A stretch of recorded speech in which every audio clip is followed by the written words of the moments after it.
My past wasn't really rough growing up. I had actually a pretty good childhood. Um, Probably middle class, I would say, growing up, and I always had good leadership around me. It was when I got into my late teenage years that I fell into the wrong crowd and started learning the wrong things, which led to me getting incarcerated.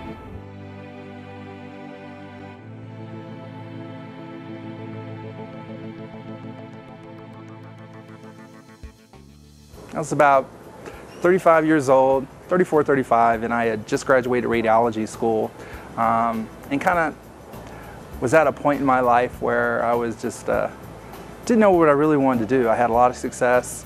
I've been in trouble here and there, but nothing really serious. And so what I did was I started booking bands, hanging around with guys who were up to really no good, and ended up getting in trouble, stealing merchandise, all that kind of stuff, and just really lost out there. Stopped connecting with my family, my friends. Definitely didn't know the Lord, but I felt that I could do things in my own strength and be my own person, and was just really forging a hole.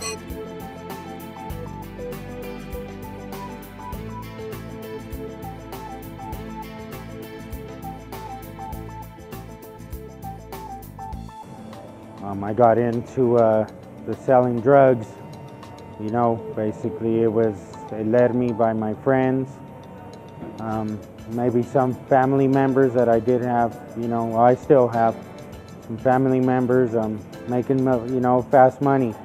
I seen how easy it was to make, you know, money without having to work, without having to, you know, get up at 7, 8 in the morning, you know, to go to a real job. So I figured selling drugs was, I guess, an easy way out for me. I started when I was 16 years old, and I kept going.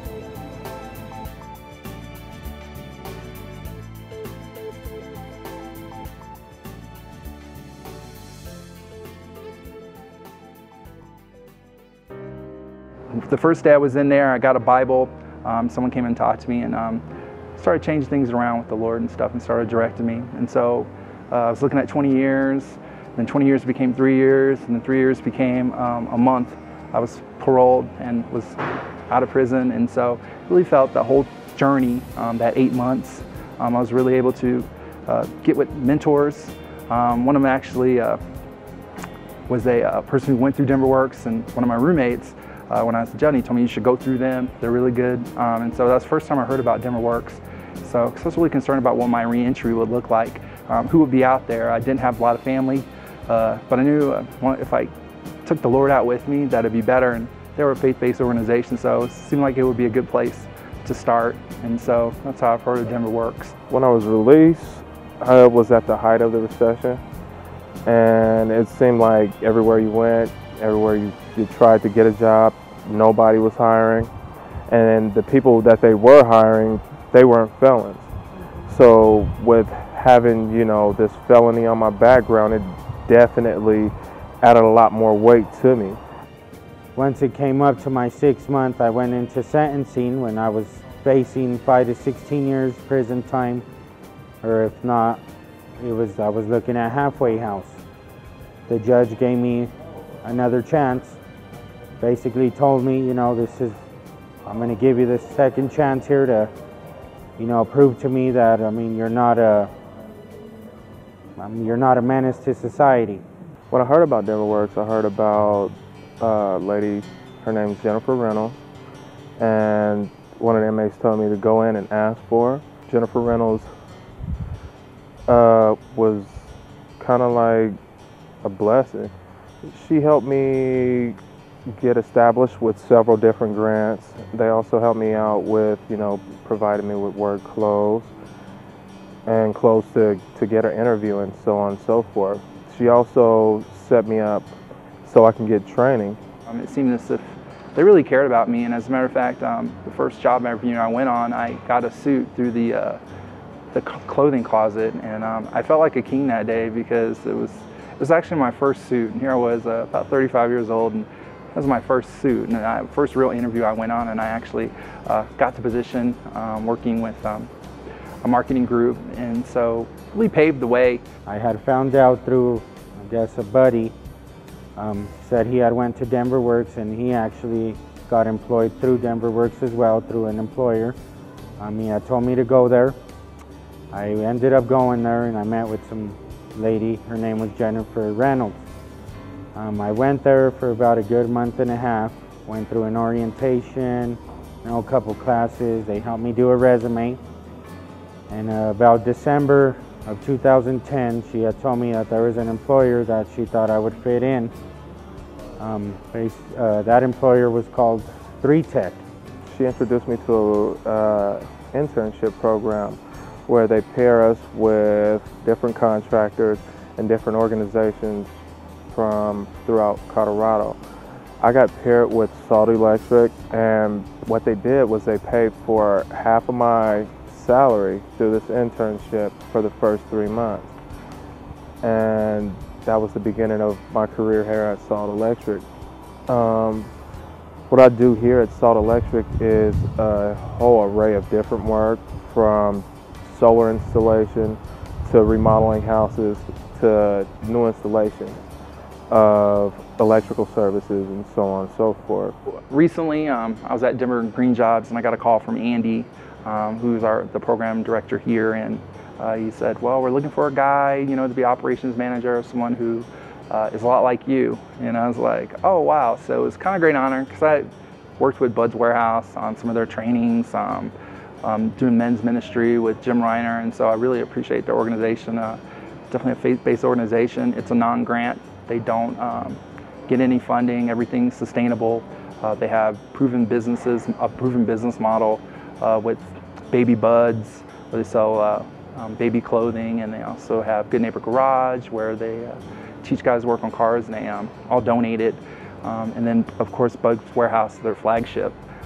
So it was very intriguing. So I came over for an interview and just really felt comfortable here. I felt literally the Lord was calling to me. Just like with Denver Green Jobs, it seemed like it was a good fit. It's really helped me so much just because of the fact that I'm a two-time felon now. I went to so many jobs daily, and I've got denied by a lot of them just as soon as I turned in my application and seen that it said a felon. They would tell me, no thank you, I'm not interested in you. So when I went to Denver Works and found out about the way that they help you with getting a job and really getting you something that's going to be a long term. I mean, when I do get out of this halfway house, I am still going to stick with this employer just because of the fact of what Denver Works did for me.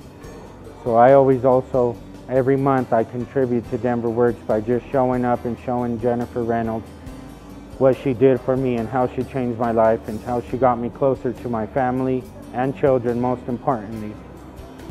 Right now, things are definitely looking up. I'm definitely feeling great about myself, about my career, and about my future, and the future of my children. And I know that it will be a better day. The thing I most take from my experiences is that, there's the old person, and then there's the new person. And then Jim Works is a lot like Christ. He doesn't really see you as the old person anymore. They're trying to build this new person on solid ground. Sometimes when a lot of guys get out of prison, they leave God on the inside. So I was just so blessed and thankful for God's grace, who got me through that first 3 months and led me to a place like Denver Works, which is a great place to be involved with. The resources, the job leads, the coaching, the computers, all that stuff. And so, like I said, I've already copied their style as a case manager, and now I'm an operations manager. I look forward to doing more re-entry work and using my past as an example to others of what you can do, what a changed life looks like. And so just so thankful, and I'm glad the Lord just took mercy on me and just continue to pave the way. We've chosen to partner with Denver Works because of the great reputation they have around town for working with people who are similar to the people that we're working with and supporting them in their search for employment, which is such a crucial part to their success in life. Some of the employees that we get in here, I mean, they're better employees than a lot of the other folks I've worked with in the past. And they're motivated and they want to succeed and they'll work hard to do it. Being a for-profit business, it's been a challenge for me to try to balance what my heart wants to do for people and feasibly as a business what I can do for people. And so I think the fact that there are organizations and like Denver Works and there's the state support that we get also that allows us to hire people who need extra time, hire people who need 6 months to find their footing and find out who they are. I think that's been a huge help for us. It's allowed us to impact probably 50% more people than we would otherwise. So the fact that there is some wage subsidy, there is some financial contribution involved in these programs allows for-profit businesses like me to impact people, to give them a chance, and to, even if they don't stay with us for 15 years, if they're only here for 3 years, they walk away stronger, better, and more employable people. So I think the financial part unfortunately has to be addressed, but it's a necessity to make the whole cycle work. So people have asked me in the past, you know, is it risky connecting, having a partnership with Denver Works and Salt Electric? You know, there's a risk in a lot of things. There's a lot of things from, I think, everyone's past that have led to choices and consequences for those choices that we would all hope fall past grace.